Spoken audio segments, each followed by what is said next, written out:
It came out overnight that WWE has now done another round of roster cuts, some talent releases. You hate to see this happen. It seems it's like we got... For the longest time, they stopped doing the post-WrestleMania cuts. Yeah. And now, for the past couple of years, it seems like they have brought them back. And in quite a large number, actually, when you look at the amount of talent that was released last night and breaking it down. This all comes from Fightful Select and PW Insiders, who last night were reporting all of these releases kind of as they were happening and getting that information out there. Now, to start off, Katana Chance and Kaden Carter, they were one of the first names to be announced that they've been released from the company. Obviously, they've had a long background in WWE at this point now. The Mae Young Classic, NXT. Yeah, I mean, Chance started off as Casey Catanzaro all the way back when I was covering NXT on the weekly. But she was from the world of gymnastics. She was a finalist on American Ninja Warrior. She joined in 2017 following a tryout in January of that year. She did step away from wrestling due to a back injury, but returned in 2020, which is when she would form a team with Kaden Carter, who's a graduate of Team 3D Academy, who signed with WWE in 2018. And then together they become NXT Women's Tag Champions. And after their main roster call-up, WWE Women's Tag Champions. Yeah, I forget they had that run as a tag team with the belts because of that, how those belts were treated. But on the main roster, they were, I want to say, a popular act. Whenever I saw them perform live, the live audience really responded to them in shows. They always had the crowd on side with them. Yeah, right? they had those things that they shot out the cool cannons. It was quite fun. Also released was ShainaBasler. Obviously, ShainaBasler, it's a name that everyone knows. She's been around for so long. I'm absolutely gutted by this. I'm not like entirely surprised. It feels like they've never really quite known what to do with Shayna. But it's just crap. Like, I like Shayna. I've always been a big supporter of Shayna. It's again not entirely surprising, but at the same time, do something with her. She was someone who's been so underutilized, and I think that's what it is that every time she's on the cusp of like breaking out and breaking through and being the star that we all know that as an audience that she can be, they then go, okay, we're pulling the rug out from under you. We saw this when she was in NXT. We know that she can be the top star. She was a wrecking machine in NXT. Absolutely destroyed everyone they put in her path. Then on the main roster, she has a record-breaking Elimination Chamber run where she eliminates every other competitor in that match to go on to WrestleMania. And then she loses at WrestleMania. We then had her sort of merge into the tag team division for a little bit, and that's kind of where she's been found for, I want to say, the better part of the last 3 or so years. Yeah, it's just, she's just sort of in the mix, isn't she? So she obviously came to wrestling from the world of MMA, trained by Josh Barnett. She was a contestant on The Ultimate Fighter as part of Ronda Rousey's team in 2013, hence their very close on-screen and off-screen relationship. She competed under the UFC umbrella in 2014 and 2015 before competing on the indie circuit for the likes of Ring of Honor and Stardom. And then she would join WWE in 2017, entering the Mae Young Classic. She debuted for the NXT roster and, of course, went on to become women's champion like an absolute beast. Like, absolutely incredible run in NXT. She was the one to beat in NXT. It was she her just snapped your arms off, It man. was incredible to see. Following the announcement of Basler's release, she tweeted, "No one can offer what I have to offer. Reality, let the galaxy burn." Recently, we saw her over WrestleMania week in Bloodsport for GCW. Obviously, it's Josh Barnett adjacent. So I think that I'd like to see Shayna carry on in the world of indie wrestling. I think she has a lot to give. I think that she can reinvent herself in a way that maybe none of us are anticipating, but at the same time, get her involved with some Warhammer stuff, guys. There you go. Yes, get her involved in Warhammer stuff, guys. Now, one other name released, arguably maybe one of the biggest, both quite literally and just for who they are, is Braun Strowman.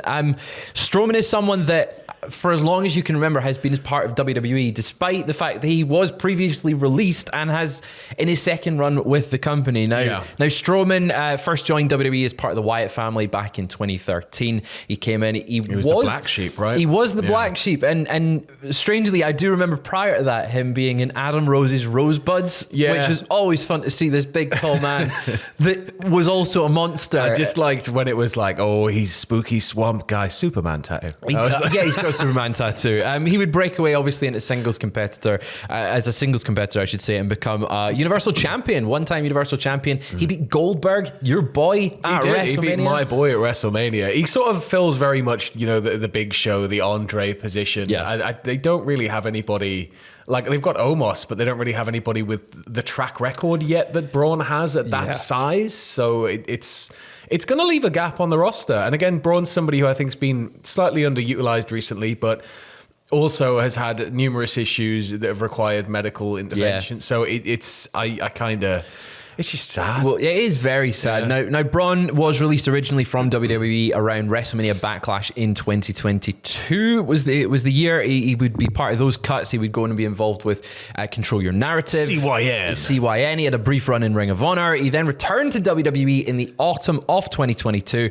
However, his momentum was sort of stopped and stalled, as Sam sort of alluded to. He had neck issues. He had to go for surgery. So his recent run with the company hasn't really showed exactly what he can do as a talent. We did see this incredible rivalry, though, with one Jacob Fatu in the Last Man Standing match on SmackDown a few weeks ago, and the Bronson Reed matches. Yeah. They were a lot of fun.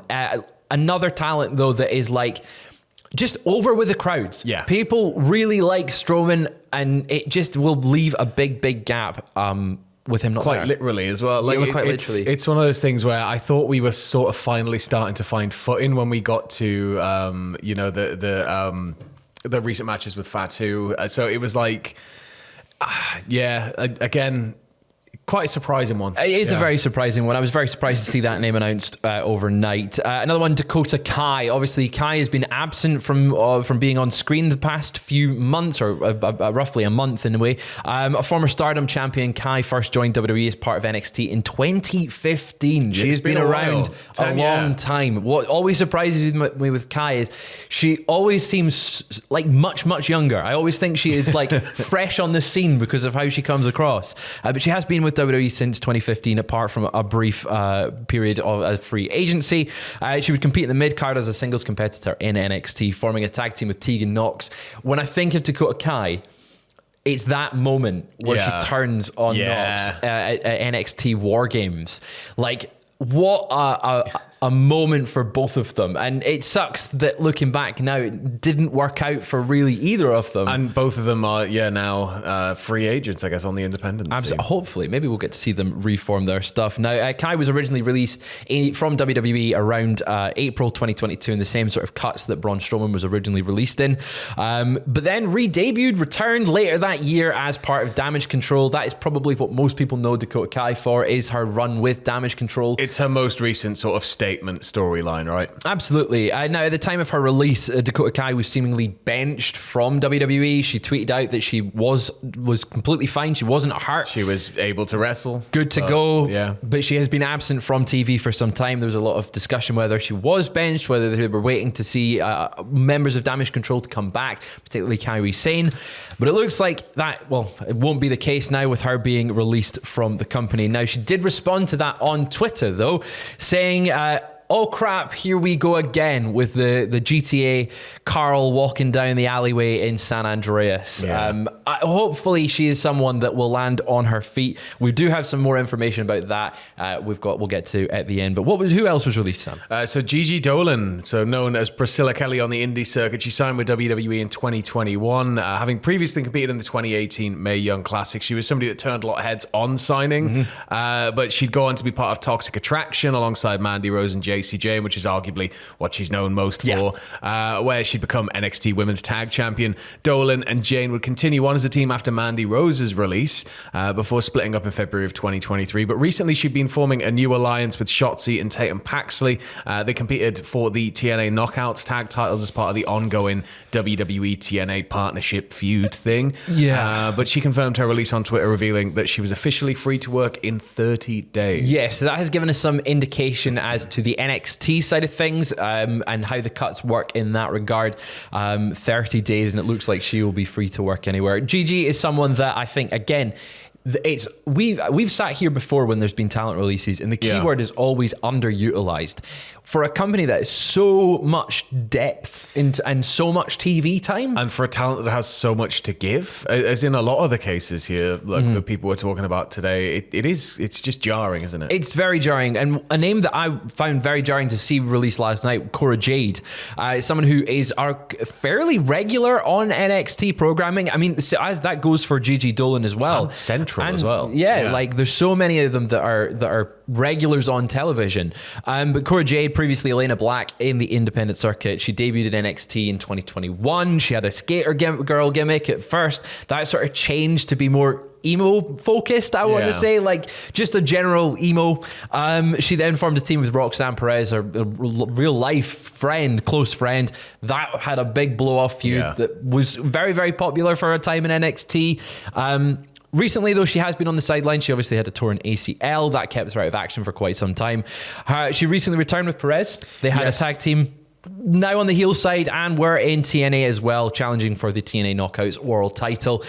Another name that is surprising based on how much they're used, how much they've been on screen, and how much potential. Now, Cora Jade is still ridiculously young. So much potential in the future. Like sometimes it feels like with releases, it is very much go sort of get more experiences, come back. Yeah. And she's somebody who I can definitely see eventually the company trying to circle back towards. It feels like she has a lot to give, and she's going to have a lot to give to the industry for a long time.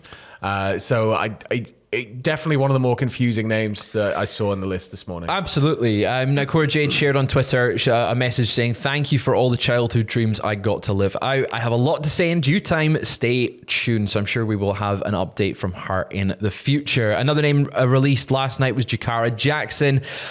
She was part of the Metaphor. Now, this is a release, and I hate to say that it was telegraphed or there was any indication, but on this past week's NXT, the Metaphor as a group disbanded.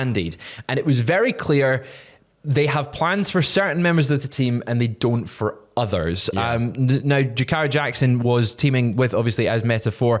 They were on the main roster briefly. They had a brief run of tag team matches there. They've been in TNA. They've had a lot of things together as a group. And it looks like that is just over and done with.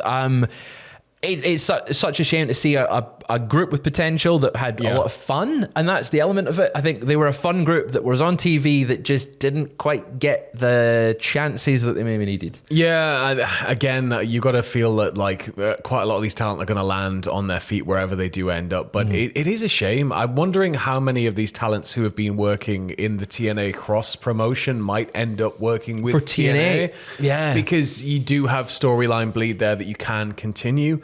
But it's kind of like, especially when it's a team that has been, utilized on the main roster as well. It did feel like things were on the up, and then it's just sort of gone, no, we're kind of going to split, and why? Yeah, it really does feel that way. Another team that was released in the cuts last night was Gallus, Wolfgang, Mark Coffey, Joe Coffey, obviously known as Gallus. They joined WWE in NXT UK in 2018. Then they moved to NXT over in the US in 2022. They've been NXT UK Tag Team Champions. It just sucks to see. Obviously, they helped train The Rock for his return to the ring. They were down in NXT Evolve helping that get set up. So it really sucks to see them cut. Now, some further names that have been released. Oro Mensah, Javier Bernal, Eddie Thorpe and Riley Osborne were also names that were announced last night. Now, according to Fightful Select, Dakota Kai has already gained a lot of interest from a number of outside companies and top agents in pro wrestling, and is expected to have a lot of offers once her 90 days are up. ShainaBasler's release reportedly caused a lot of surprise backstage within WWE, as she's been helping out with NXT recently and had re-signed with the company just last year. Now, Fightful reports that all of the main roster releases have 90-day non-competes, which is sort of the standard. The standard for that sort of release, whereas NXT talents are expected to be free agents within 30 days, which lines up with what a few of them have mentioned based on their statements on social media. Really sucks to see talent releases, and hopefully all of them land on their feet and manage to get back in and come out of the gate swinging. But if there's any more news regarding further releases, of course, stay tuned to cultaholic.com for more, and we will be back later on today with more wrestling news.